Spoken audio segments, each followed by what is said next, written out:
or the University of Nebraska or Chadron State, because we don't let creepers go to those schools. It means you can never be in the military. You can never be an Air Force pilot or a soldier or a Marine, because we don't let creepers go into the military. And it means if you live in a house right now where there's a little brother or a little sister that lives with you, you're probably going to have to move out of your house, because we don't let creepers live in the same house as little kids. And those are things we've seen happen to kids just at your age. You get put on the creeper list. Let me show you this case. This is a Nebraska case, and it's in a school just like Central City where everybody gets a computer, right? So this is a girl who takes an inappropriate picture of herself, and she sends it to her boyfriend. Her boyfriend saves the picture to the hard drive of his school-issued laptop.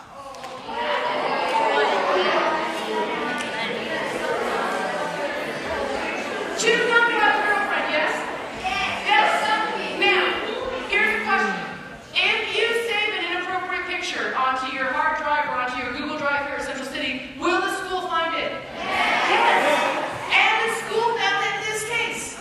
The school called me and said, we have found this inappropriate picture. We know who it's of. We know the boy's going to get in trouble, but we don't want the girl to get in trouble because she's a really good person. She's never been in trouble before. It's not her fault. Her boyfriend's such an idiot. Do we have to call the police? We talked about it, right? We went back and forth, and I was saying, guys, I think you do. And finally what we did is we compromised. The school called the Department of Health and Human Services. Those are the people that the school calls if your mom and dad are hurting you, right? Or if your mom and dad can't take care of you. So they called the Department of Health and Human Services, and she was adjudicated as a child who deports herself so as to injure or endanger seriously the morals or health of herself or others. Look what happened to her. She was made a state ward, placed in the legal custody of the Department of Health and Human Services. Here's what that means. Her mom and dad don't get to decide where she goes to school. The state of Nebraska decides that. If she wants to go to Colorado to visit her grandma, she has to call someone in Lincoln and get permission to leave the state. If she wants to go to a different school or go to a certain college when she graduates, someone in Lincoln has to say yes or no, because she's going to be a state ward until she's 19 years old. She was given 6 months probation. Probation is kind of like being grounded, only instead of your mom and dad being in charge of you, the police are in charge of you, and so they keep track of where you go. They made her pick up trash along the highway for 40 hours, right? Now, Katrina's mom and dad thought that this was too harsh. They said she sent one picture. It was of herself, right? She didn't hurt anybody else. It is crazy that she would have all these consequences. This is not fair. So they appealed to the Nebraska Supreme Court. Now, have any of you ever gotten in trouble with your mom and dad, or your mom?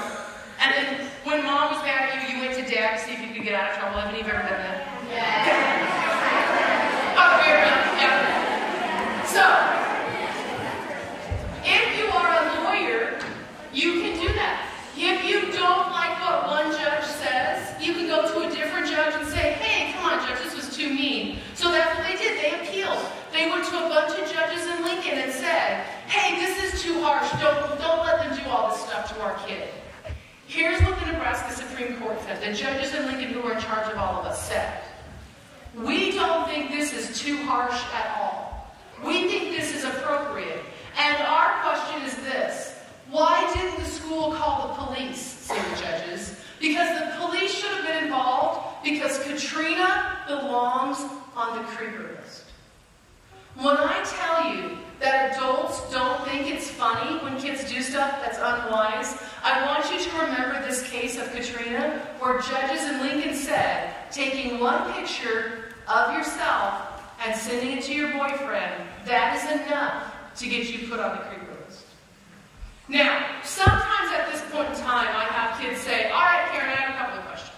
First of all, what if someone is asking me over and over and over again to send him or her pictures, right? What's the first time they ask, what should you say? No. And if they keep asking, is this a person that you really want to hang out with? No. Probably not. But all the time I have kids tell me, you know, she asked for a picture, I didn't want to give it to her, but she kept asking and asking. that a great choice? No. No. One of the things that in the past I've told kids is, just asking for a picture is wrong, but it's not against the law. That's not true anymore. Over the last year and a half, county attorneys in Nebraska have started charging kids who ask other kids for pictures. They are charging the kid who asked with attempted child abuse. How old do you have to be before you can be charged with attempted child abuse? Can you be charged with that when you're 10? You can be charged with it at any age. So what I'm seeing now is county attorneys who see kids in 5th, 6th, and 7th grade. If they see you asking other kids for pictures, or if they find out about it, they now can charge you with attempted child abuse. So if someone is asking and asking and asking, you need to tell them no again, and eventually you're going to need to tell an adult because they're going to have to help you out. Yes, ma'am. Oh, no. Yes, ma'am. What if you're stuck home and your friends went on like a vacation and you asked them to take pics? Yeah, now this is an interesting question. What if your friend's going on vacation? She's going to, let's say, Mexico. So that's where you're going to wear a bikini because it's hot, right? If she takes a picture of herself in her swimsuit, can you get in trouble for that, right? Is that what you're asking? No, I mean like from the car ride or... Car ride? Would you get in trouble for taking pictures of yourself on a car ride? No, it's not inappropriate as long as you're wearing all your clothes, right? Could you get in trouble for asking her to send pictures of where she's going on vacation? No, because you're not asking her to do anything inappropriate. It's only if you're asking her to take off her clothes and take a picture, then that's not okay. I thought you were asking this because I've had this come up. Let's say that you ask your friend, she's going on vacation to Mexico, and you ask her to take a picture of herself at the beach. And she sends you a picture of herself in her bikini, standing on the beach with her mom and dad. Can you get in trouble for that? No, that's perfectly appropriate. Now, let's say she's in the bathroom, and she's got her bra and underwear on, and she takes a picture. Can you get in trouble for that? Yes. Can I tell you the difference? No. Right? But you know it, and I will give you a rule that will help you know the difference. Would you show the bikini picture to your grandma? Yeah. You'd show a picture to your grandma of you standing in your bikini. Would you show the underwear picture to your grandma? No. So if you always follow the grandma rule, you're always going to be able to tell the difference between bikini and underwear, right? Now, the second question that kids ask me all the time is, okay, I get what you're saying if somebody's asking. What if I have a picture that now I know I shouldn't have? Or what if someone sends me a picture and I never asked for it, but I know it's inappropriate? Now what should I do? I think you should tell a parent. I do. And your parents will figure out what they're going to do. I'll talk about that tonight. Sometimes kids say, you know what, Karen, I'm not going to tell my mom. I don't care what you say. She'll freak out. I'm not telling her. I don't care. All right, if that's you, I understand. I think you should. But if you absolutely, positively feel like you can't tell your parents, here's at least do this. One, have someone watch you delete the picture so that someone can prove that you didn't want it and you got rid of it. And number two, send a message back to the person who sent you that picture and say, please don't send me this anymore. And keep a screenshot of that, okay? Now, what if the inappropriate picture comes to you on Snapchat? Should you screenshot it? No, you shouldn't screenshot it because that's like a separate act of taking a picture, right? Go ahead and let the image disappear off your phone. Does it really disappear?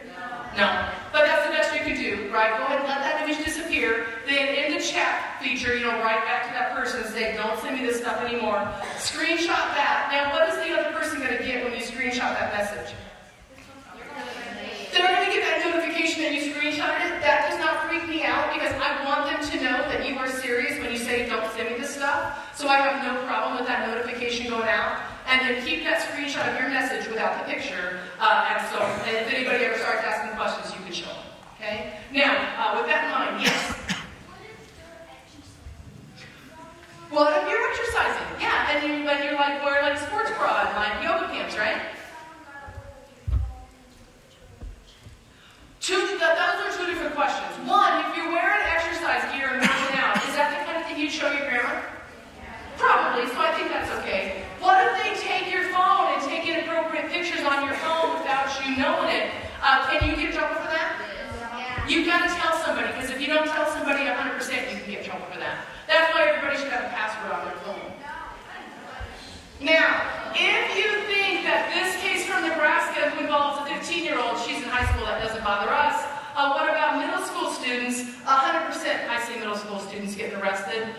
These are two students that were 12. They were two girls that sent inappropriate pictures to a boy. The boy then shared the pictures with his friends. Both the boy and the girl were charged. Now the girl's parents were super mad because they thought this was unfair. They thought it was the boy's fault for sharing the picture. But I want you to understand, it doesn't matter if you take the picture of yourself or if you're sending the picture of someone else. Both of those things are against the law and can get you in trouble. They both pled guilty, put on probation until they're 18 years old.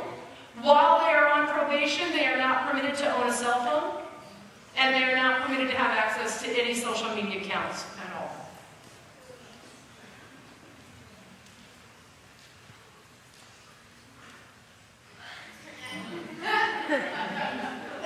It's a little funny. All right, so we talked about bullying and cyberbullying. We talked about sexting. It was a little awkward, but we got through it, right? The last thing I want to talk to you guys about is basic internet safety. And this is the part of the presentation I've actually been doing longest. I've been talking to kids about this for a long time. And really, this whole part of the presentation can be summarized by this cartoon. On the internet, nobody knows you're a dog. Kind of like Dog with a Blog, right? Yeah. The reason I have this cartoon up here is this. Can you tell for sure how old someone is if you only know them on Snapchat? No. Can you tell for sure how old someone is if you're friends with them on Instagram? No. And can you tell how old someone is for sure if you talk to them on Skype or Google Hangouts? No, you really can't, right? And I want to show you this story about a girl from Nebraska to show you why I'm so worried about this. This is a girl who is 12 years old. She met a guy online, very nice kid named Josh.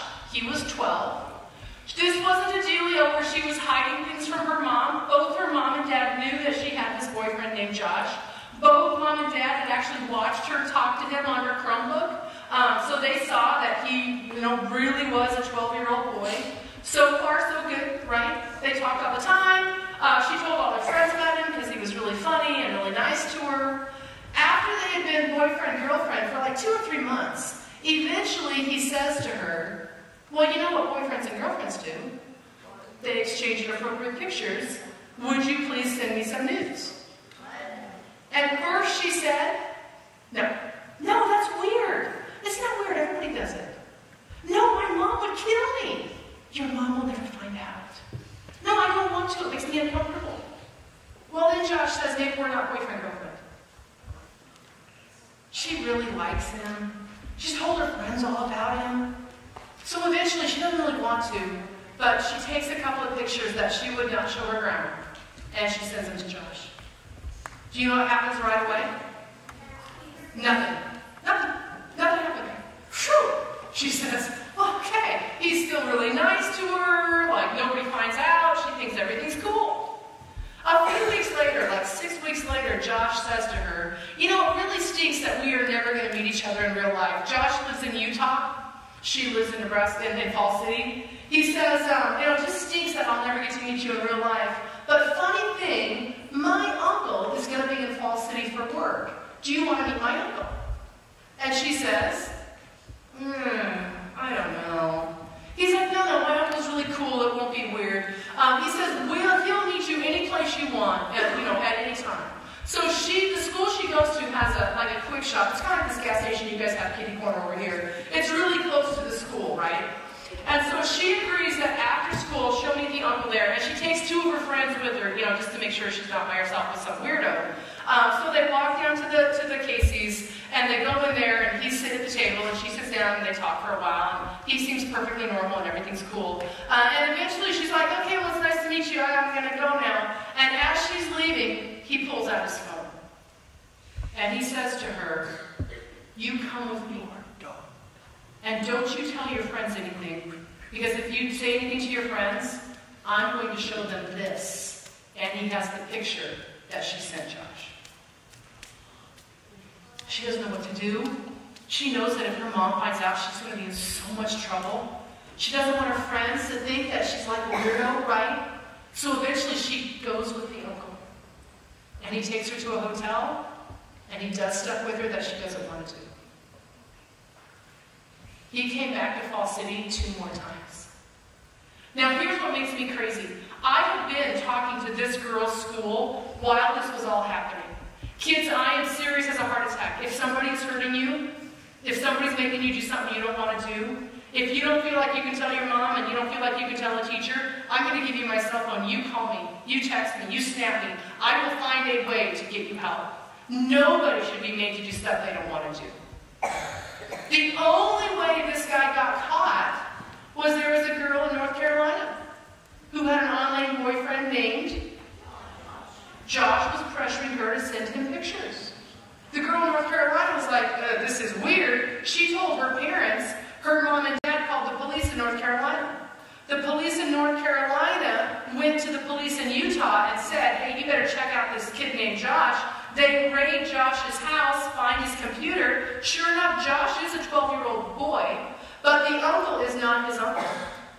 The uncle has inappropriate pictures of Josh, and he's telling Josh that if he doesn't find girls for the uncle to go meet, he's going to blackmail Josh by posting those pictures. So no matter how careful you are, unless you know the person in real life, you never know for sure who you're dealing with on the internet. Oh gosh, this one. Yeah, I already showed you. So last year, just this time last year, I went to drive around to different schools, talking to schools, and there's a tweet from the Nebraska State Patrol that says, hey moms and dads, if your kid is friends with Jeremy Dowd, you might check out what's going on, because Jeremy Dowd says he's a kid, and he asks girls to send him nudes, but he's not really a kid. This is what he looks like in real life.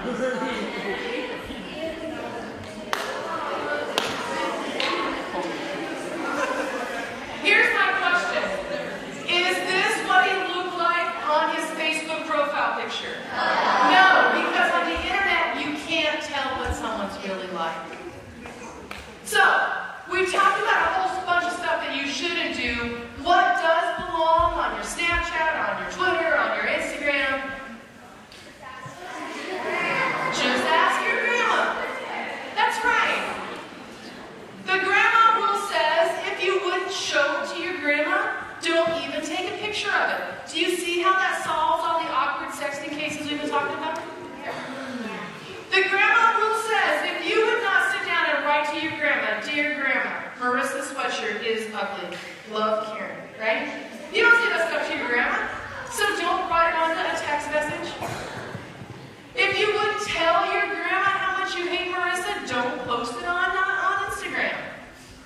The next time you see your grandma, you are not going to say, Grandma, you're old, and you smell, right? But you don't say that to her. Even if your grandma does smell, you don't say it because it's not nice, right? So don't be calling each other up on the phone and saying mean things. Do you see how all these problems get solved with the grandma rule? All right, I told you I'd give you my cell phone number. This is my cell, my Snapchat, my Instagram, my Twitter. Now, here's the thing, real quick. I actually use all this stuff, right? I'm on Snapchat all the time. And you know how when you're bored, you just sit and sort of scroll through people's stories? Well, now that they've updated it, it's harder, but you know what I'm talking about, right? So I was sitting in the parking lot waiting for my son to get out of school, and I'm scrolling through Snapchat stories, and some kid that I'm friends with has taken a picture of one of his friends, and with this, you know how you can write with your finger, he has written F-A-G. Is that nice? No. Does that follow the grammar rule? No. So you know what I did? I screenshotted it. I was going to show it to kids, right? So I screenshot it, the kid gets a message that a notification, and he sends me a message, and he says, why you screenshot? And I chat back, why you call your friend names? Who is this? This is that lawyer that was at your school. Oh crap, right? So here's the thing. I am happy to interact with you on all of these platforms. I use them all. But if you do something inappropriate that violates the grammar knock it off, right? Okay? All right, guys, we have 2 minutes. I have time for 2 questions. Who are the 2 best questions of the day? Yes, sir.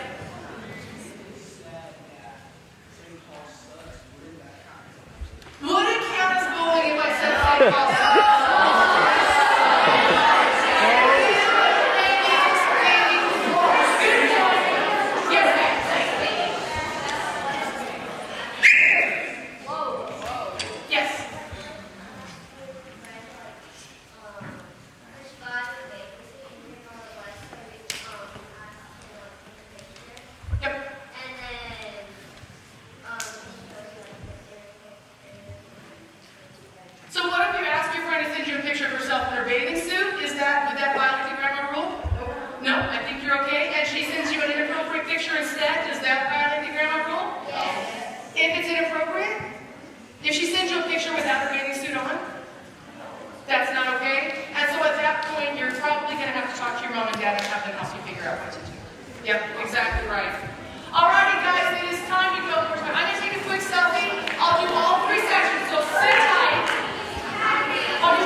Digital citizenship.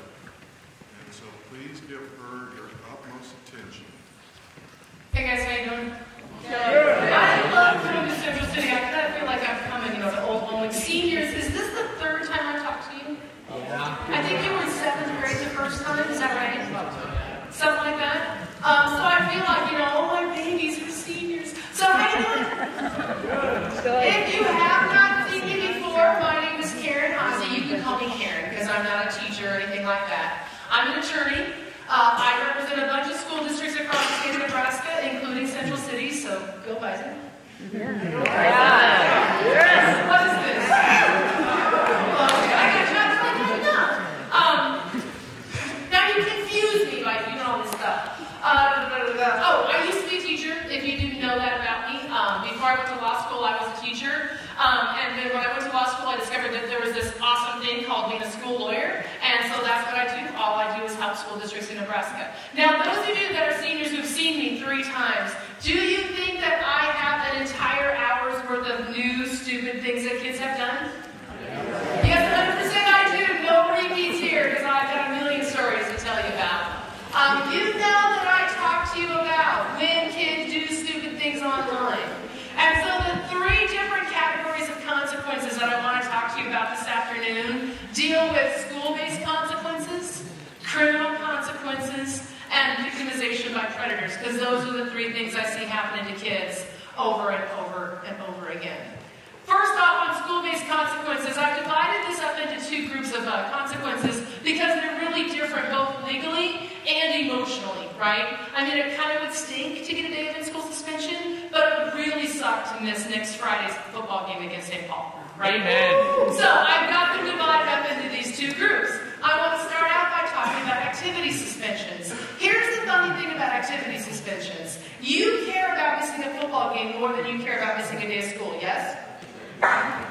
But legally, as a lawyer, it is way easier for me to take away the football game than it is for me to take away a day of school. And so really the adults view it as upside down than how you guys view it. I will tell you that my go-to consequence at school for kids who've done dumb stuff online is to take away some kind of activity, because I know that's the stuff that you guys care most about, and I think that will drive the lesson home best that you shouldn't be doing this kind of stuff. So let me show you, this case is I told you that cheerleader case last time, remember where they were fighting about on Facebook in a van? This is a cheerleader case involving Snapchat. These cheerleaders in Louisiana have gone to an away game, so they're in a school van wearing their cheerleader uniforms. They stop at a quick shop on the way home after the game, like to pee and get something to, water or whatever. And while they're in the bathroom, two of the girls, they're wearing their cheerleading uniforms, so they have on their cheer briefs underneath them, right? But two of them flip up the pleated skirt that they're wearing, and then one of the other girls takes a picture of their butts under their cheer skirts. But they're not naked or anything, they're wearing their cheer briefs, but she takes a picture of them flipping up their cheerleading skirts and puts it on her Snapchat story. Somebody else screenshots it and sends it to a Snapchat, like one of those subscription Snapchat things you can subscribe to, like TMZ and all that. It's called Weekend Schemers.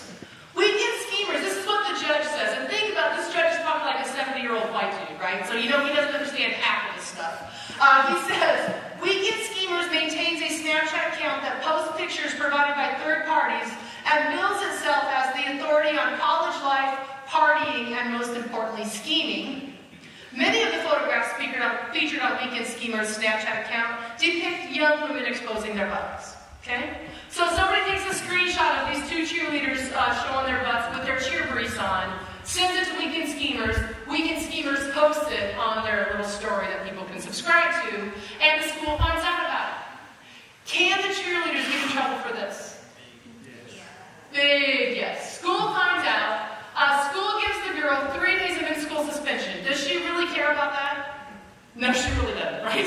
Okay, whatever. I'll just sleep in the in-school suspension room. I don't care. They also kicked her off the cheer squad. Does she care about that? Yes. She cares about that a lot. She's a junior. This happened during basketball season. Is there a real active cheerleading presence during track season? No. So she's sort of ticked off that she misses the tail end of basketball, but that's kind of the end of cheer as far as how the school does it. When she gets really fired up is when they tell her she can't even try out to be a cheerleader for her senior year. Oh my gosh, mom freaks out, right? So they hire a lawyer. The lawyer sues the school, claiming that the school has violated the law in 3 different ways by kicking this girl off the cheer squad. First they said, the student handbook says that cheerleaders are held to a higher level of behavior than like football players. Because, what can you expect from football players, right? Cheerleaders have to have a higher grade point average. The cheerleading sponsor has a special handout that she hands out and tells the girls. It's an all-girl cheer squad in the school. It has a handout that she tells the girls that all the special rules for cheerleading. And then the lawyer says it's not fair. You can't hold cheerleaders to a higher standard than other activities. Does your coach get to set the rules for his or her team? Can those rules be more strict than what the school has said? Yes, 100%. That's what the court said. The court said it's true that the handbook holds cheerleaders to a higher standard, and it's true that the cheer sponsor had more rules than the volleyball coach or somebody else, but that doesn't matter. As long as everybody knows what the rules are and they're enforced, then the school can do whatever it wants. Secondly, the mom and dad sued and said, hey, she's got a First Amendment right. This is free expression, man. She has a First Amendment right to free expression. Do you have a First Amendment right to free expression at school? Yes. Mr. McDivitt is like, darn it, don't tell him that. But no, it's true, you do, right? You have First Amendment rights at school. For example, can you respectfully, politely, in the lunchroom tell someone, I think Donald Trump is the greatest president of all time? Can you say that? And can you respectfully, politely, and in the lunchroom say, I'm sorry, I disagree with you, I think he's horrible? Do you have the right to say those 2 things? Yes. Even at school. Even at school, that's exactly right. You do have First Amendment rights even as high school students. Does that mean you have a First Amendment right to stand up during math class and say, make America great again, baby? No. Does it mean that you have a right to stand up and say, resist Trump during algebra class? No, because the school can limit the things that you say when you are at a school activity or in class. understand? So now, does the First Amendment give a girl the right to take a picture of her butt when she's wearing bikini briefs? Does she have the right to do that under the First Amendment?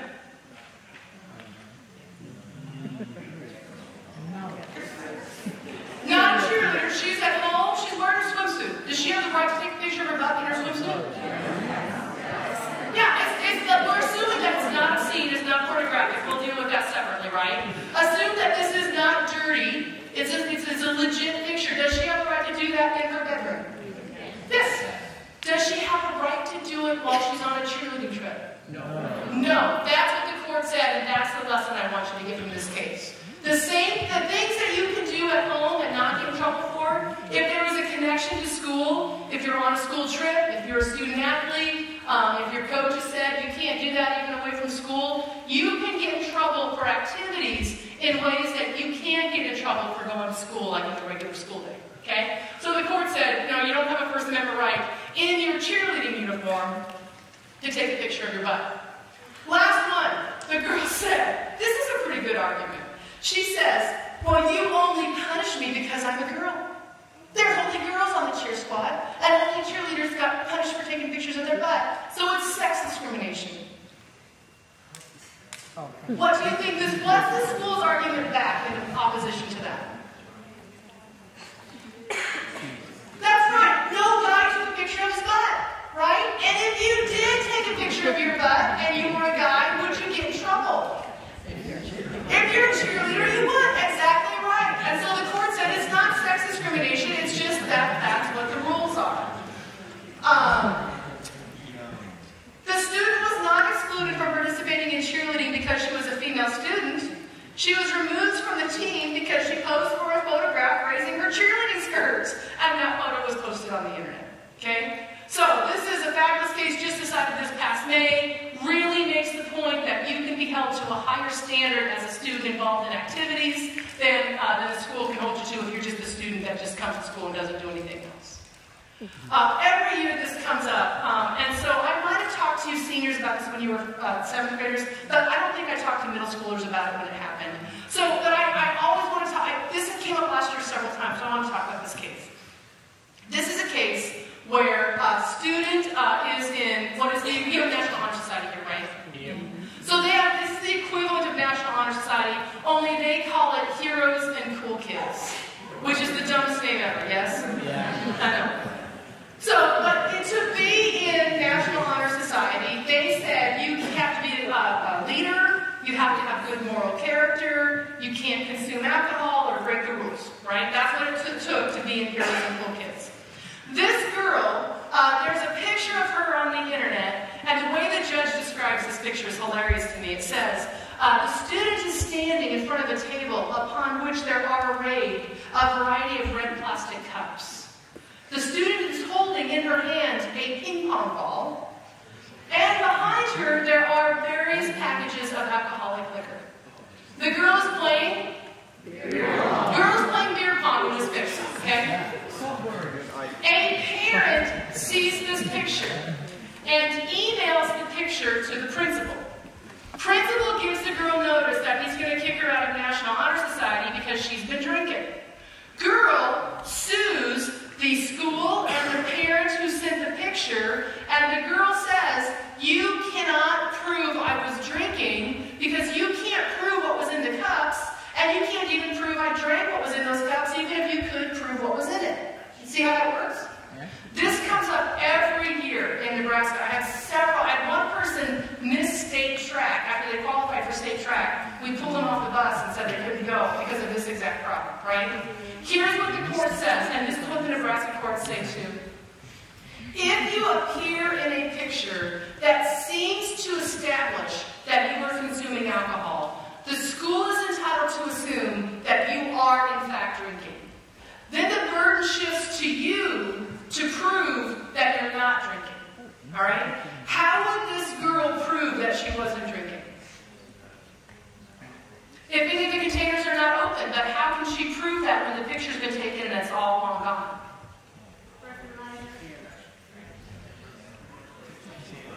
But they could do a urine test, but is she going to be able to take a urine test at this point in time? No, because her body's metabolized whatever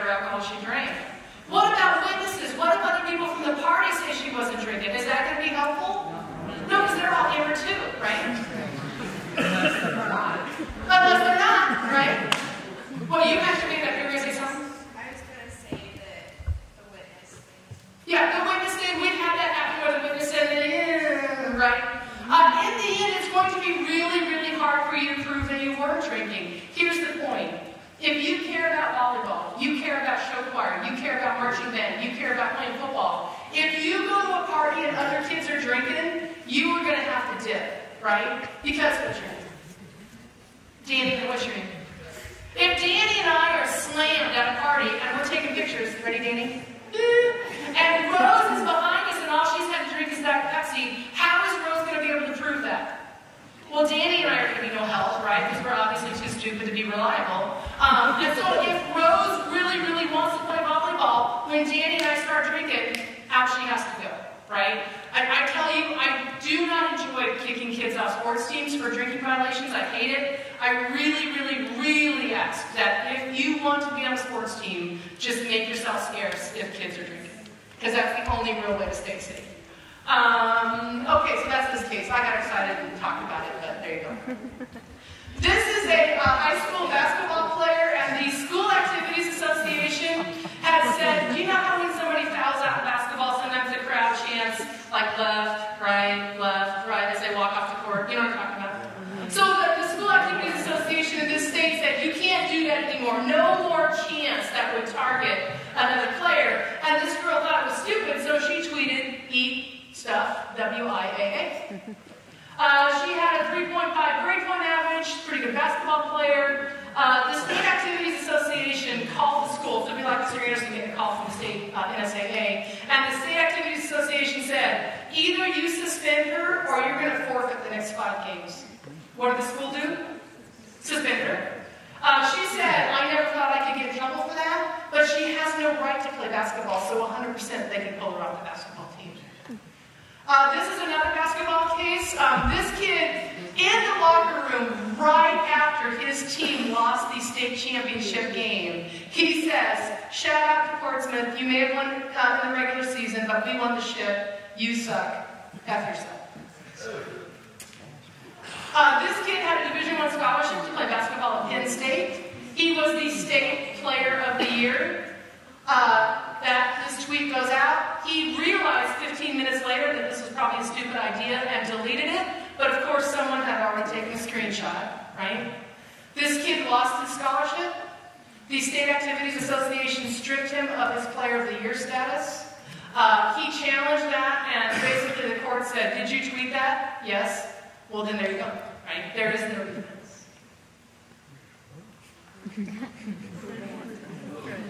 This is a soccer player who happens to follow an account on Twitter that lobbies for the legalization of marijuana. So that account tweeted this picture of pot, and he retweeted it. So here, he didn't take a picture of it himself. There's no evidence he ever possessed the controlled substance. All he did was retweet this picture. The school removed him from the soccer team for his senior year. Dad sued, arguing that he has a First Amendment right to advocate for the legalization of marijuana. Does he? Yes, he does have the right to advocate for the legalization of marijuana. Does he have the right to be on the soccer team? No. And that's what the court said. Court said, yeah, you can lobby for pot to be legalized to your heart's content. The school does not have to let you play soccer. Last thing I'll say about activities. This is a great, did you guys, so are you down with the Scott Frost phenomenon? What do you think? I don't know. I'm thinking maybe we only win 5 games. You think I'm crazy? 6? 7? You guys are smoking crack. No way. This quote from Scott Frost this summer, I just think is just a phenomenal way to drive home the point I'm trying to make here. Coach Frost says, I'll tell you this right now. If there's anything negative about women, if there's anything racial or about sexuality, if there's anything about guns or anything like that, we're just not going to recruit you, period. Quick footnote. Do you have a First Amendment right to tweet about women, race, sexuality, and guns? Do you have a right to say that? Do you have a right to play football at the University of Nebraska? No, and that's what Scott Frost is saying. Piece of advice for you. What you put on social media, that's your resume to the world. That's what you're trying to tell the world you're all about. That's how you're advertising yourself. Be smart with that stuff. Even if they only win 5 games, this is good advice. Yes? Yes. Awesome. So those are examples of school-based consequences for activities. Now I want to talk about suspensions and expulsions. funny. It's a little dated, but then. I've told you this for every time I've come here. In the state of Nebraska, we are permitted to short-term suspend you, long-term suspend you, or expel you if you engage in misconduct that could be perceived of as bullying or a violation of Nebraska law. Here's the point I really want to make to you guys this year with the laptops being rolled out. The statute says that we can long-term suspend you. We can kick you out of school for up to 19 days. Or we can expel you, kick you out of school for the rest of the semester, if you engage in misconduct on school grounds, in a school vehicle, or at a school activity. If you stand up on this stage right here and say, Karen Hasse is a weirdo with bad hair, can you get in trouble at school for that? Yes, that's bullying, it's harassment, it's obviously untrue because my hair is awesome, right?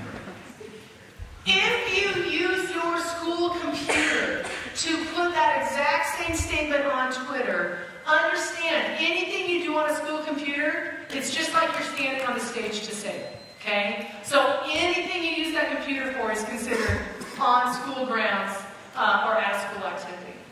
What are the consequences? Again, loss of district technology use and loss of extracurricular privileges are the easy things for me to give. Short-term suspension is up to 5 days out of school. Long-term suspension is up to 19 days out of school. And in Nebraska, expulsion is for 1 semester for this kind of stuff.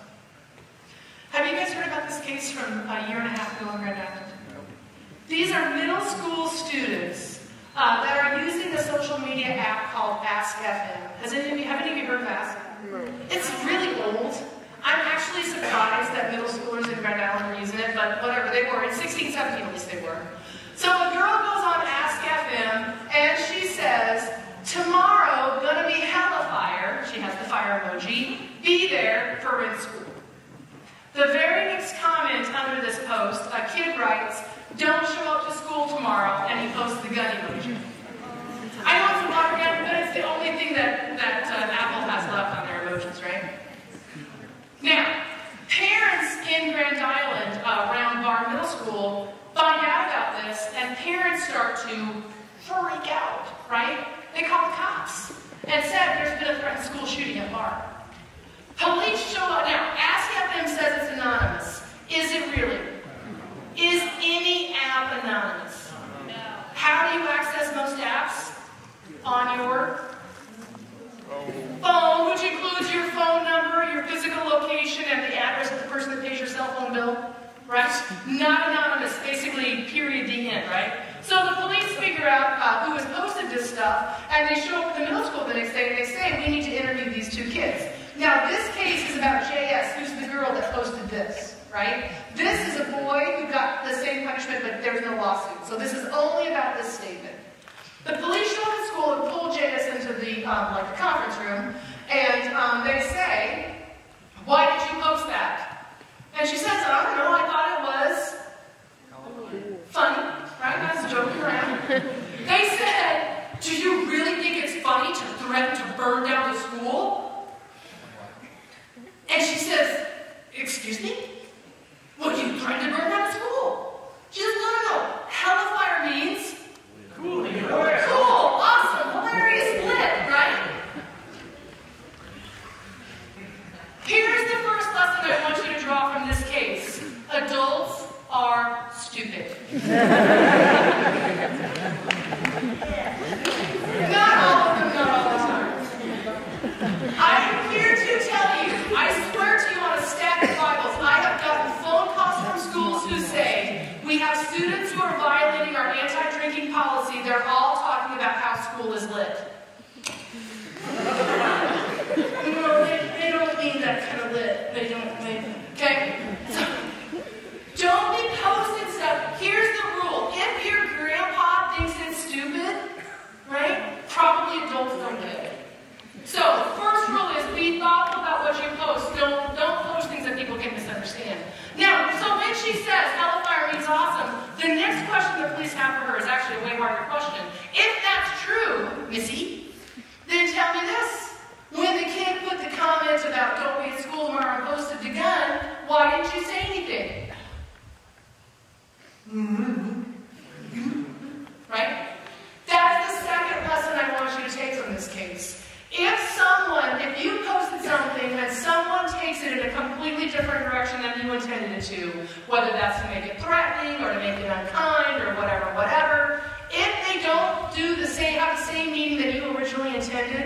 obligation is on you to say something.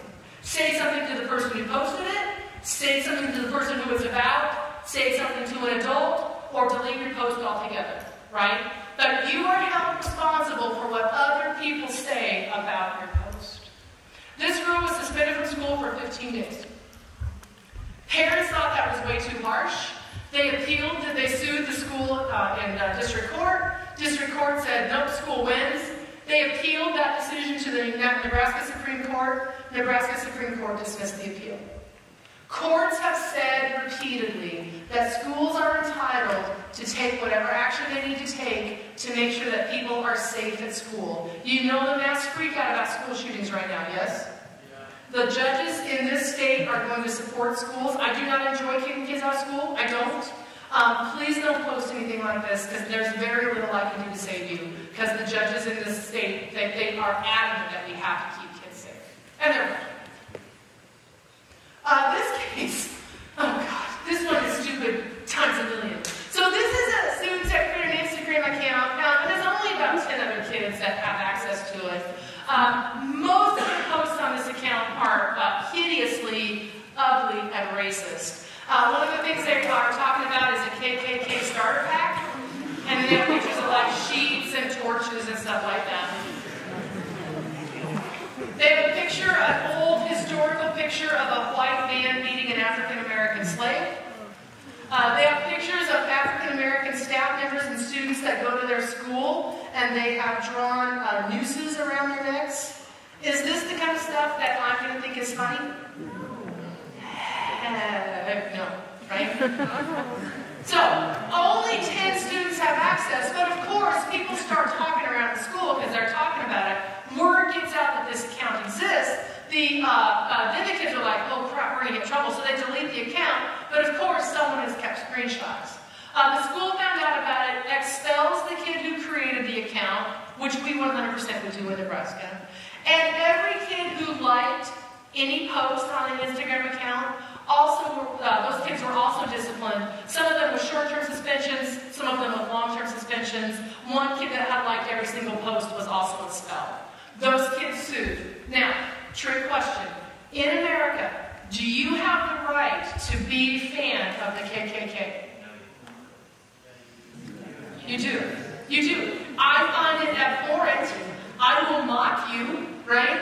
But you have a right under the First Amendment to support racist things. I don't think that's a good idea, but that right exists under the First Amendment. Can the school punish you for posting racist stuff about your classmates? Yes. Oh, stink pop, that's my friend. Sorry. Don't tell Mr. McDiff that I will try. The court said liking the post, hitting like under the KKK starter pack, broadcast the user's expression of agreement, approval, or enjoyment of the post. Doing that about students of color who are your peers at school creates a hostile environment at school. The court said the school could punish. There's a nexus between Instagram accounts and the school. The posts were about school staff, students, and activities. It reasonably forecasts that there could be conflict at school. The students were found to be properly disciplined. So don't do this stuff.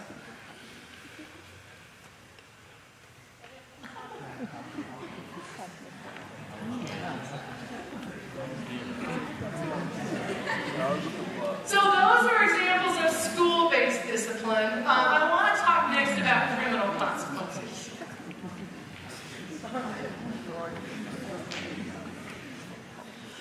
I see high school kids getting in trouble with criminal consequences in really 3 different areas, and I want to talk about each one of them. The first way I see kids getting in trouble is under the terroristic threat statute. I've talked to you guys about this before. A terroristic threat is when any individual threatens to commit a crime of violence, either intending to scare someone, intending to cause the evacuation of a public building, or acting in reckless disregard that you could cause such terror. Does the person to whom you are speaking have to be afraid for you to be charged with a terroristic threat? No. I can threaten, what's your name? I can threaten Lexi and she can know that I'm just joking, but if Austin here overhears me or reads what I posted to Lexi and it freaks him out, I can be charged with making a terroristic threat, even if Lexi knew I was joking. A Class 3A felony, punishable by up to 3 years in prison for a minor per threat. That means if I Snapchat Lexi 3 different times, and Austin sees each one of them, how many potential years in prison is that? Thank you very much. This is a case that we had in this December of 2016 from the Neely Oakdale school system. Middle school boy posts onto Snapchat that he's going to make Columbine look like an effing joke. Should you ever make Columbine jokes as a student? Should you ever? Right, you shouldn't make it, period. Good point. This is like standing in the TSA line at the airport and making a joke about having a bomb in your pocket. Do the TSA agents think that's funny? No, they're going to strip search you, right? So this kid says, I'm going to make Columbine look like an effing joke. School sees it. School calls and says, what should we do? We don't think he actually has a gun. But, people are starting to freak out, and we're like, you call the cops, man, there's nothing else to do. So the school calls the cops. The police show up. The Antelope County Sheriff shows up with their SWAT team, including a helicopter. They're busting out of this big black SUV with their black, uniforms, and they say police on SWAT on the back. They go running into the school with their weapons drawn. They take this 12-year-old and they find him, shove him down to the ground, put the zip ties on him, and as they are arresting him, the kid is saying, no, officer, you don't understand. It's just a joke. They hot-foot the kid down to the Antelope County Sheriff's Office. Now, in a lot of communities, if you get arrested before you get bail posted, you have to appear before a judge, right? But judges aren't in every town all the time, and the Antelope County judge circulates. He's like in Plainview one day, he's in Norfolk sometimes. So there's not a judge in Neely on the day this kid is arrested, so he's housed in the county jail overnight until the judge comes the next day. Judge appears with the kid in front of him, and the judge is like, okay, son, I'm going to talk to you in a minute. And he turns to the sheriff, and he says to the sheriff, did you really pull your weapon on a 12-year-old boy, put him in handcuffs, and lodge him in the jail overnight? Is that what I understand happened here? And the sheriff says to the judge, I did, Your Honor, and here's why. 12 years old is old enough to know right from wrong. And I think that's a great point, right? I do not want to disrespect you guys by assuming that you don't know any better. I think you think it's funny sometimes when adults don't think things are funny. But if a 12-year-old knows right from wrong, certainly high school kids know that this stuff is not okay, right? This kid ended up doing pretrial diversion. He's on probation until he's 18, not permitted to own a cell phone or have any social media accounts until he's 21. And he has to submit to random drug tests, which kind of makes me laugh because there's no evidence he was using, but that's just a judge that's mad, right? Who's imposing consequences. This statute has just been passed. No one has been charged under this statute yet, but I'm worried about this statute for you guys. Here's why. Intimidation by telephone is when you call or send an electronic communication with the intent to intimidate, threaten, or harass, and you use any obscene language in that communication, you threaten to inflict physical or mental injury, or you're attempting to get money. Now, everybody out there, think in your mind, don't say anything out loud. Think in your mind of the last breakup that you had. Think of the things that you either did or wanted to text your ex after he or she dumped you. How many of those texts or snaps in your mind that you're thinking of technically would violate this statute now? A lot, right? I'm very concerned that when you text the girl who is now dating your boyfriend that he cheated on you with her, right? When you say somebody's going to beat her down, that's going to be viewed as a violation of this.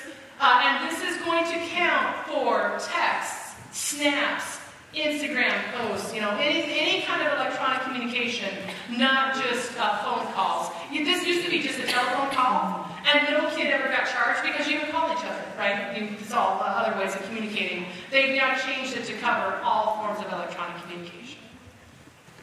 Class 3 misdemeanor, 3 months in jail, $500 fine. The second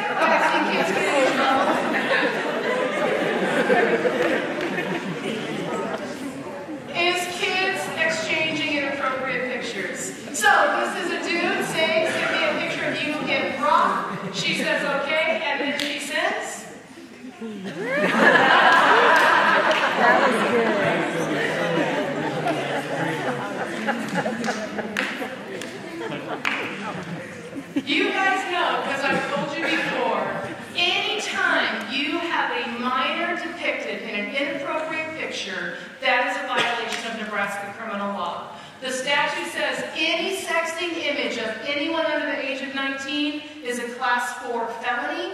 If you possess this stuff and you're over 19, it's a Class 3A felony.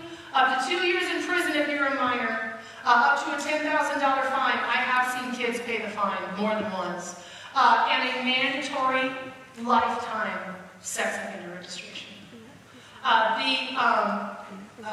This case is a great example of why you don't see a lot of these cases actually go to trial. This is a 17-year-old who is accused of sending, how shall we call it, a Richard portrait?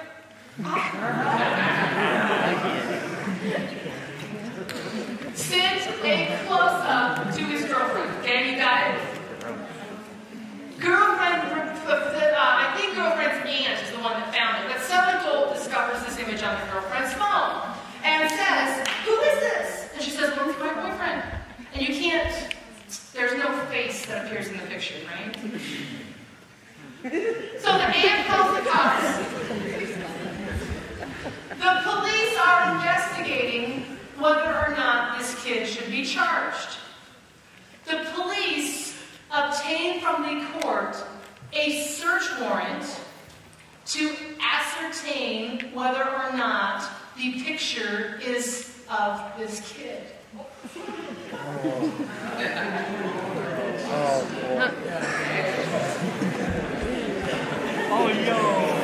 They bring the kid to the police station. They have a camera on a tripod. They make the kid stand up on the interview table.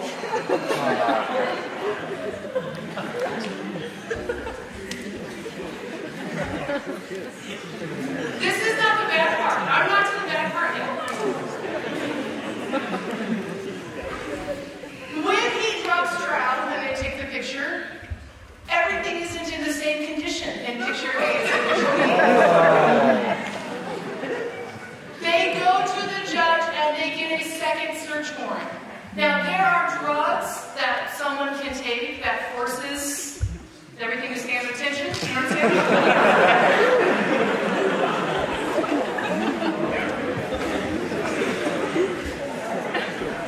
The judge grants a second search warrant and they say, "Son, you have to come back, you have to take this drug, and we're going to take your picture again." At that point, the kid said, "That's it, I plead guilty. I'm not doing this anymore." He was placed on probation until he's 21, placed on the sex offender registry until he's 18 years old, and at 18 he goes in front of a review board and they review and see if he stayed on there. So the point is this: not only do you get in trouble with the law, it's humiliating, right? I was speaking at Ogallala, and the county attorney came to me after it was over, and he said, "Please tell the kids in the high school that I am sick of seeing them naked." And some kid was standing next to me, and she's like, "Oh my God, I just threw up my mouth a little bit." Like, you would see it? Well, sweetheart, who do you think is prosecuting these cases, right? So it's not just that you get in trouble, it's that it's humiliating and degrading while they're investigating. So that's the Sims case. This is a case from Storm Lake, Iowa that was prosecuted last spring. 9 different students were alleged to have pictures of minors on their phones. 15 different times where they had pictures and had sent it to the people originally when this whole thing started. Problem was, some of the people they sent the pictures to were in Nebraska. Some of the people they sent the pictures to were in Missouri. Now they are trafficking child pornography across state lines. That is a federal charge, which involves time potentially in the federal penitentiary with way heavier consequences. This is interesting to me. The 4 girls that were charged with distribution were all charged for taking pictures of themselves. Lots of times I have kids think, you can only get in trouble if you have someone else's picture and you send it along. It is a violation of both state and federal law to take an image of yourself if that image would be pornographic and if you're under the age of 19. Now, for many years I've had people, especially girls seem to have this problem, but it's not always just girls. What if he keeps asking and asking and asking and he just won't leave me alone? What do I do then? Is he breaking the law by asking me for pictures? And for several years I've said, no, nothing's really going to happen to him. That has changed.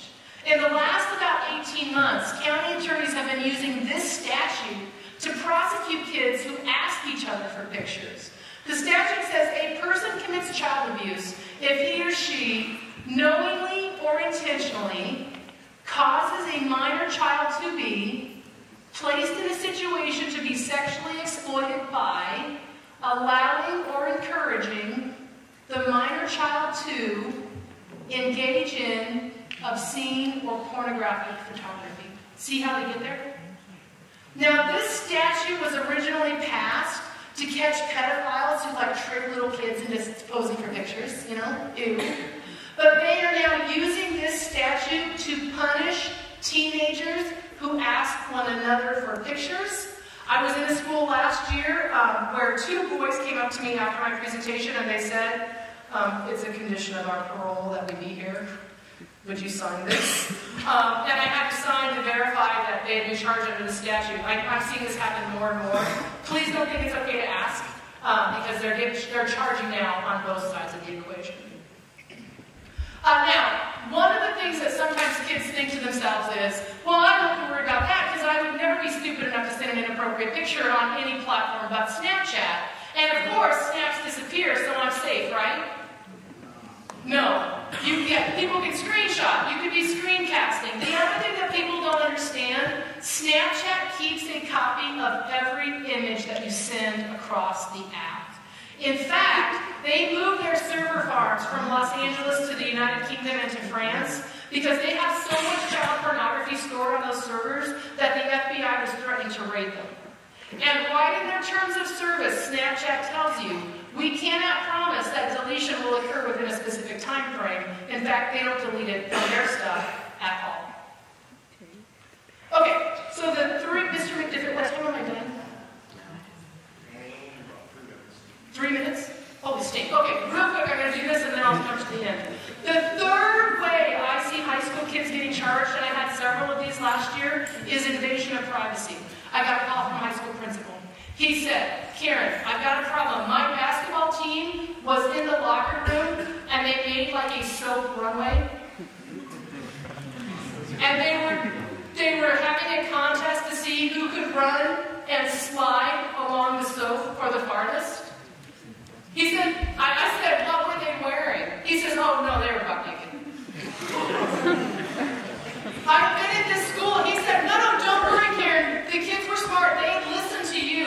What they did is they had a little blurry circle, and as they recorded their buddies on the soap runway, the little blurry circle slid along with them, so you really can't see anything. And I said, who else is in the video? Well, their teammates. What are they doing? Laughing? What are they wearing? Towels in their underwear? I said, you gotta call the cops. What? The invasion of privacy statutes. It's unlawful for any person to knowingly photograph the intimate area of any other person without his or her knowledge and consent when their intimate area would not be generally visible to the public. That includes undergarment-clad genitalia, and a place of solitude or seclusion includes the locker room. So since this basketball team did not have the written consent from their teammates to have pictures of them in their underwear, cops showed up. All of these boys got 6 months probation because the county attorney got an angry phone call from them. So don't be setting up cameras in locker rooms. Don't be recording each other in locker rooms, even if you don't get anything super juicy. This is enough to get you charged. Okay, I gotta click along because I don't want to keep you too late. Last thing I want to talk about is predators.